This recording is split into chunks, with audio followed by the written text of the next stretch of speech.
Peggy 18.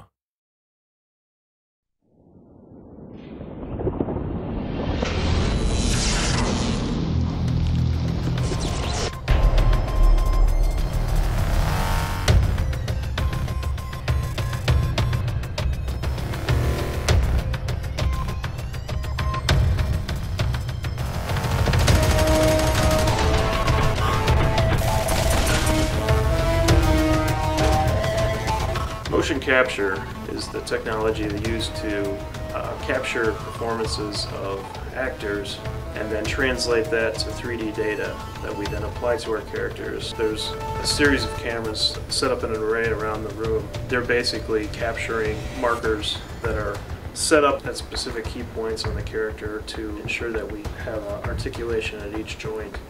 That data is captured with infrared cameras that reflect back the information to the cameras, and then that data is triangulated.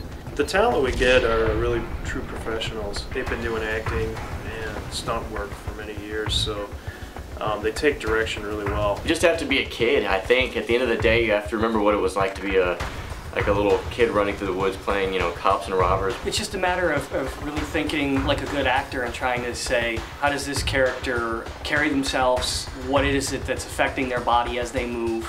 And just trying to visualize yourself in a different set of bones and different skin. Forgetting what you look like, I think, is one of the greatest challenges that any actor for motion capture has, because basically they're just using your skeleton or, you know, your joints, and they're superimposing another character that probably looks nothing like you whatsoever. But I think once you see what the character looks like with your movements, that's a really big step for any motion capture actor to just realize that, like, it's not you at all. So basically I give them an insight into the character that they're performing, give them a little background on who the character is, what the character means to the game. And a lot of times we just let talent perform impromptu and kind of freestyle a little bit.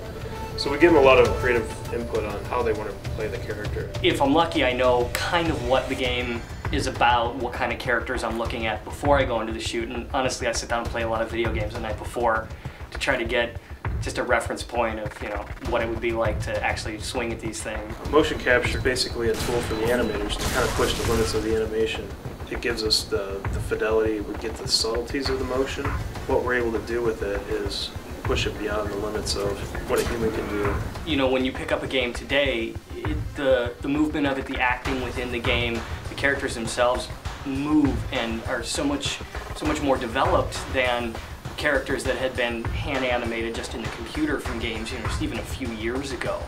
And I think today's gamers really expect to see that next level of real performance. You hear criticism on both sides. You hear, oh, now the performances aren't real performances because it's somebody else's skin on the screen or whatever. I think that the challenges are even tougher for the actor now. Getting an authentic, real performance to play through, you know, a digital skin, I think takes a lot of skill and a lot of thinking about your technique and making sure that you're giving an honest, authentic performance. Ah!